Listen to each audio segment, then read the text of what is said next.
Welcome to the CPS Remuneration Video. For those of you who haven't heard me before, I'm Harry McQuillan, the Chief Executive at Community Pharmacy Scotland. The topics I will cover today are changes to remuneration, the why and the how, new services, new payment schedules and the advance payments, and then we will take any feedback from you via the website. So the background to the changes of remuneration. Contractors have now been in transition since 2004, and we began to realise that this system was no longer fit for purpose. The government aim has been to move away from the fee per item concept, and that still remains. We have already introduced new services, and the NRAC, that's the National Resource Allocation Committee, funding arrangements where money has been allocated, weighted according to needs in an area, and pharmacy was the last contractor body which didn't have any money attached to that type of funding. So those are the why. Some of the hows in terms of our remuneration changes. A number of changes have happened since October 2011 when we removed monies from transition and fees and allowances and paid in other areas. We then started the final phase in October 2013 with the introduction of two new payments, which were the dispensing pool payment and the establishment payment. And we have now finalised the final phase, moving out of transition, which has started from the 1st of April 2014. Throughout this particular period, we have met regularly with the Scottish Government and Information and Statistics Division. The next slide that you will see highlights the number of areas where contractors now receive their remuneration. Traditionally, before transition, this would have had two pieces of the pie chart, one for dispensing fees and the other for professional allowance. This new slide shows just how many different topics contractors receive remuneration under now. Throughout all of these negotiations, the CPS position has been that we want to start from a position where there will be as little disruption to the individual's income as possible. We've been in a position to flag this up with contractors, and we've been out on roadshows to give you advance notice of what is going on and what is going to change. So what is or has been the proposed new payment system? What we'll go through now is for dispensing related activity, and last year we flagged up we'll be looking at four new elements for payment: the establishment payment and the dispensing pool allocation that I've already mentioned, and a complex dispensing payment, and finally a pharmaceutical needs payment. From October 2013, we again took money out of community migration, our shadow fees and allowances, and at that stage they were then halved. We introduced the new establishment payment of £1,730 and your new dispensing pool allocation based on equal weighting for any standard and instalment dispensings.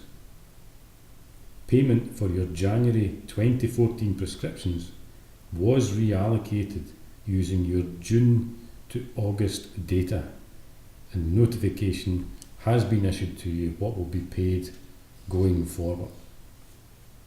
The table that is now in front of you will give you the timescale and the dates for the information that will be used to calculate your dispensing pool allocation.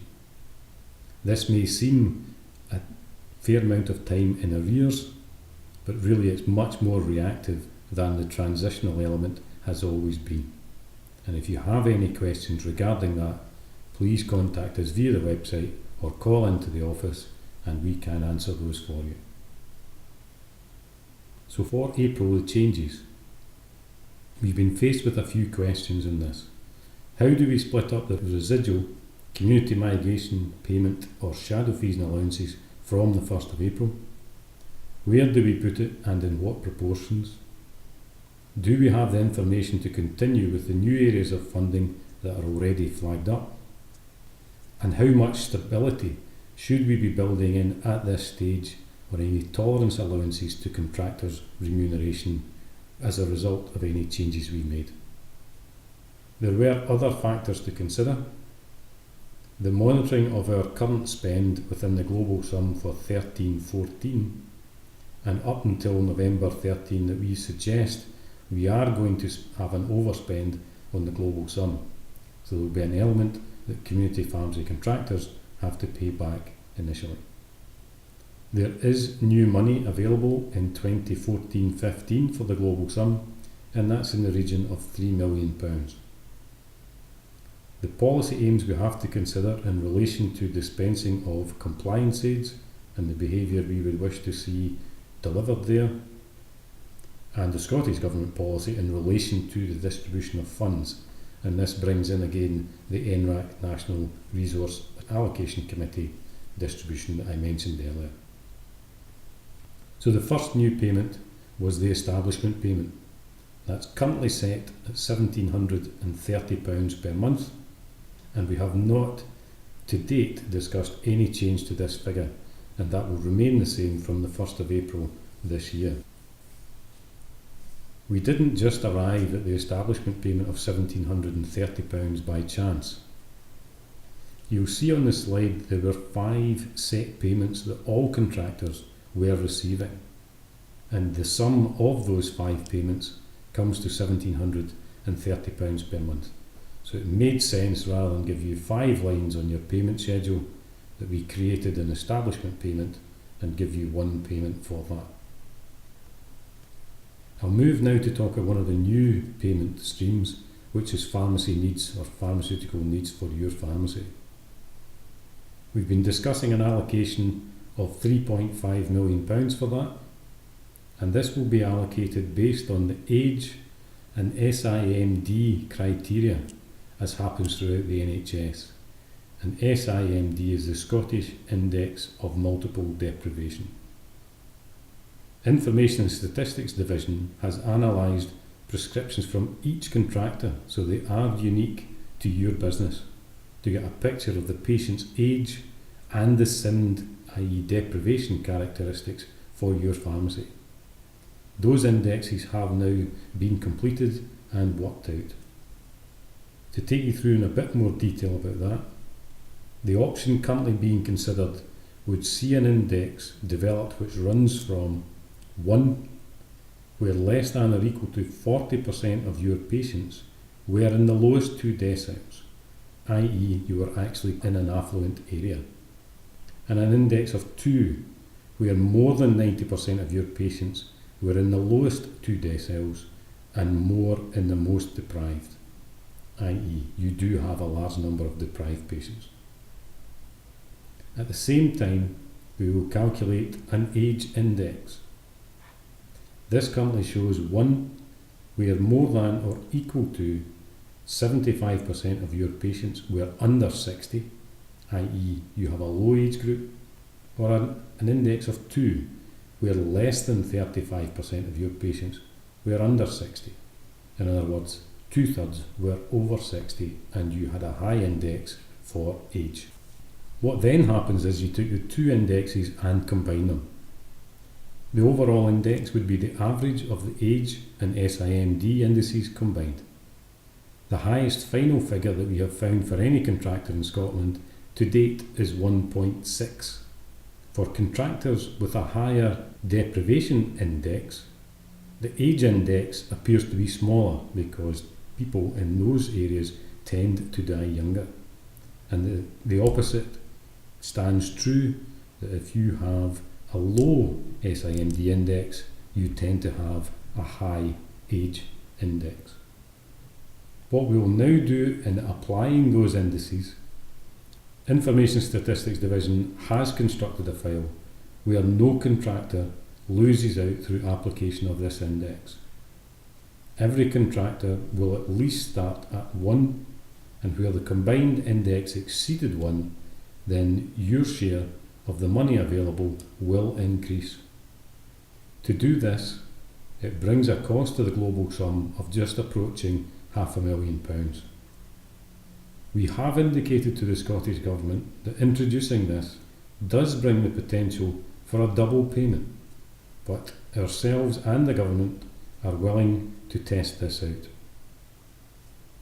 The other new payment we mentioned was the complex dispensing payment, and I think you'll be pleased to know that the decision has been taken to shelve this at present.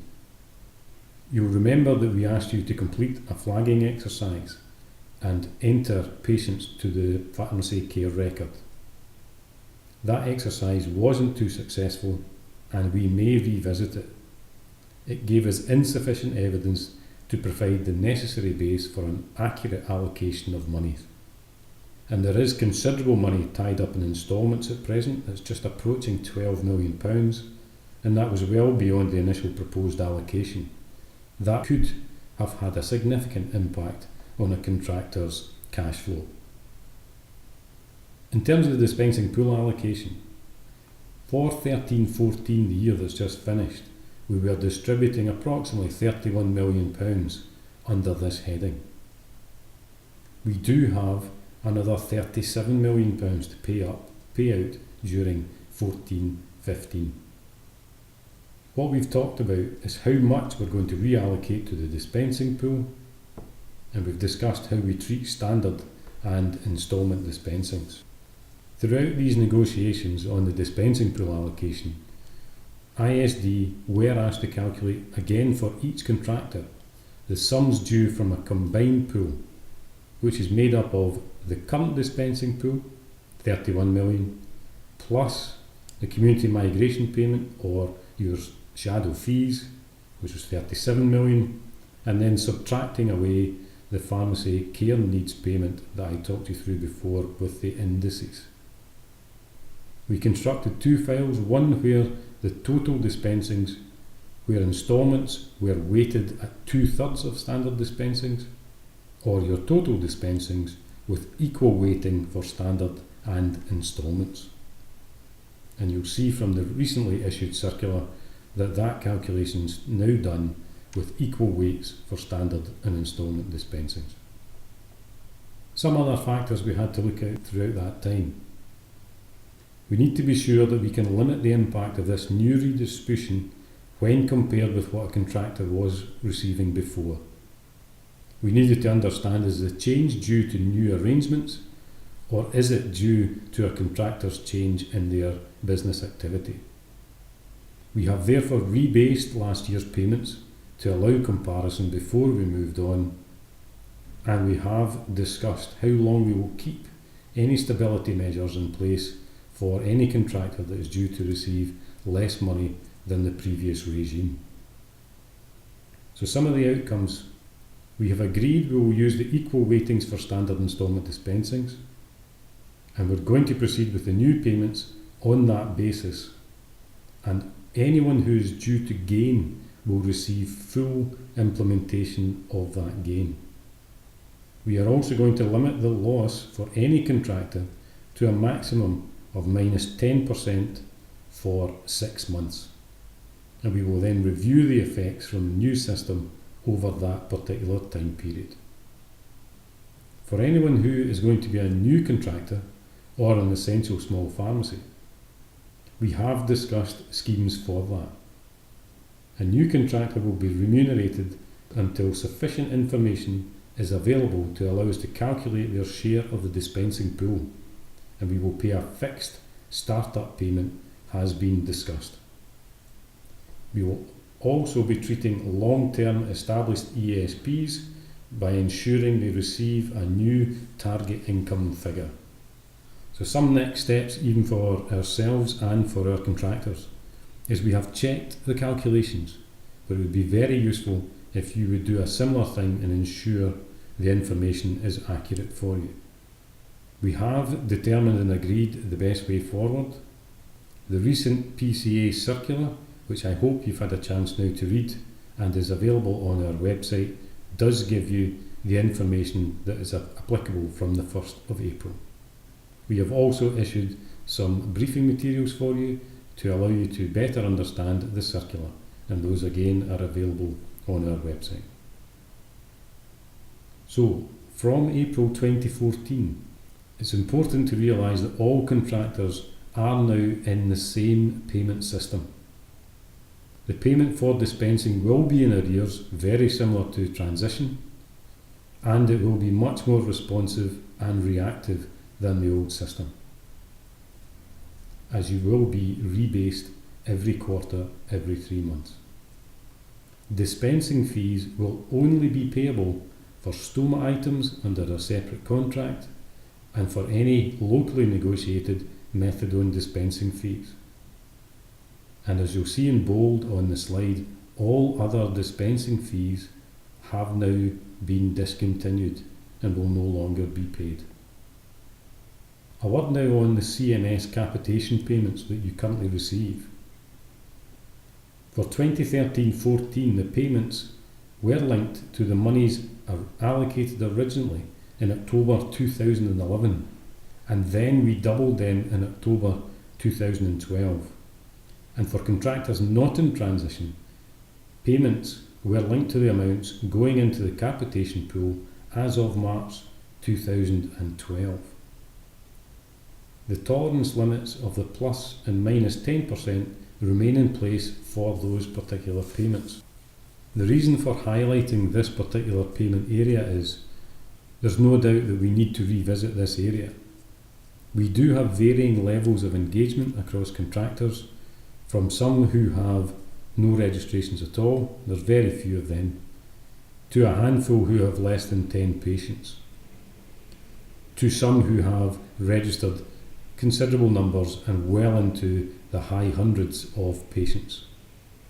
So to encourage engagement with that, and is it fair and reasonable that after 3 years some contractors still have few registrations? Should we then change the tolerances around the plus and minus 10%? Or do we remove them altogether? The one thing we do need to bear in mind is what type of behaviour with the chronic medication service are we trying to drive, and how do we introduce a quality element to what we're doing as well as a quantitative measure that we currently have. So that's something that we will be revisiting and may well have more information for you in October 2014. In terms of the new services and the chronic medication services, you'll be aware that we have introduced the gluten-free foods initiative. This will be evaluated on the service provision between April 14 to March 15. I am sure now you should have received your copy of your local NHS board formulary for the products that can be supplied in your particular area. Just a very quick word about the chronic medication service. At best we would say it's ticking over. We are advised that the push is now to get all GP colleagues engaged in the provision of serial prescribing and to make that the norm. This, I believe, will be the best way forward for the chronic medication service going forward and engage and provide more benefit to patients by allowing us to manage the workload under repeat medication. To assist in these new services, we'll give you a screenshot now of the Community Pharmacy Scotland website with an example of what we've done for gluten-free foods.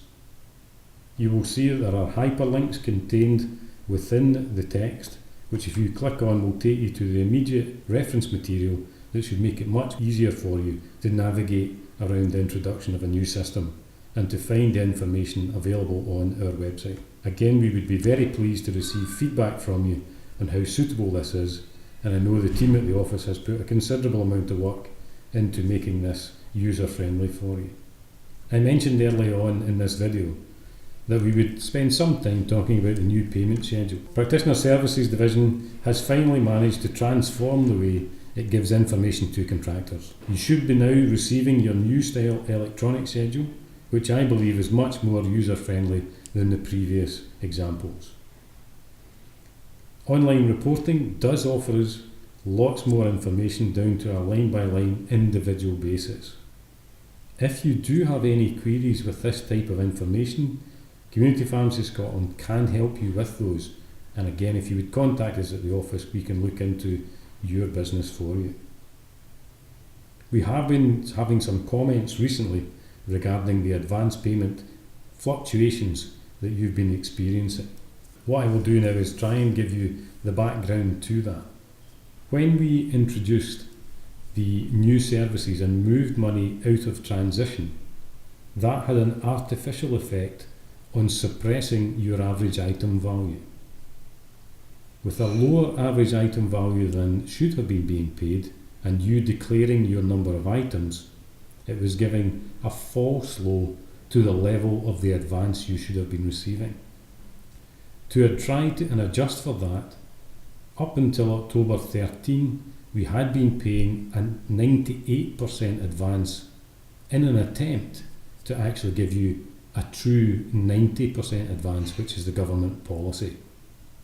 When we moved even more money out of transition or fees and allowances, we were then placed in a position where we knew we couldn't actually meet a 90% advance, because to do so we'd artificially raise the advance above 100%, and as you can understand, a higher than 100% advance would not be acceptable to the NHS auditors. We therefore had to look at a new way of paying you, and we chose a 90% advance of your gross payment from the previous month. When this was introduced, effectively at the end of December for your payments to bank in December, we paid a 91% advance of your October gross actual. What that did, and especially if you had supplied flu vaccines, those were also advanced at 91%. So you may well have found that your December cheque was particularly large in terms of its advance. Then what happened was, in January's payment, which was the advance for November, you had a short month, therefore was expecting a short cheque. Your advance that you received at the end of December would have been for October, which is a high month, and therefore you may have been in a situation where you got a negative adjustment, where you got the double whammy. If I then take you forward to February, you were being paid for December, which is the busiest month for a contractor, and therefore your advance for that month was calculated on December's actual, which then again gave you a large advance payment and therefore cheque to bank. To address these fluctuations in cash flow for contractors, from the 1st of April, we will be moving to a 90% advance of your annual gross rolling average that you see paid at the end of each month. To move on to now what the payment schedules look like, I'm sure you'll have seen them now, but this slide gives you the summary page of all the information that is available to you on your payment schedule now. You will see the new payment headings that I've discussed earlier in the video feature on this particular page. A quick word now on some other matters. I'd like to just encourage contractors to remember that payment for prescriptions, your electronic claiming and correct endorsement remain as important as they ever were. Practitioner Services Division are very reliant on the information that you submit, and without appropriate and clear endorsing, the keyers at PSD cannot make a payment to you. We therefore encourage you to ensure that your endorsing is accurate, and if you are using an endorsing printer, to make sure that the ribbon and ink is legible when you submit your prescription. In terms of Prescription for Excellence, a slight note to say that it's probably taking a long time to dispense. It was published 6 months ago. We are now hearing more about the governance structure that will be used for that, but we wait to hear more, and as soon as we do, we will inform you of any activity. The General Pharmaceutical Council, the regulator for pharmacy, has issued new premises standards, and there will be a new inspection model that goes with that. I really do encourage you that if you haven't seen these or made your staff aware of them, to really spend some time looking at what the 5 principles and the 28 standards that go with it are. It's a new way of being inspected, and it's much more risk-based, and it's for each contractor to demonstrate how they comply with that. Again, on our website you will find some supporting materials that feedback to date contractors have found very useful to help them attain the standards for the General Pharmaceutical Council. The final point in this video is to make you aware that Community Pharmacy Scotland has now launched its associate membership for pharmacists resident and working in the community within Scotland. You are now able to become a member of Community Pharmacy Scotland, particularly if you're an employee, and access all the information services which we provide to the frontline staff. It's free of charge and easy to sign up. We should have a link on our website again, that if you are willing to become a member, please get in touch, fill in the required information, and we'll make sure that you get your monthly information on a timely basis.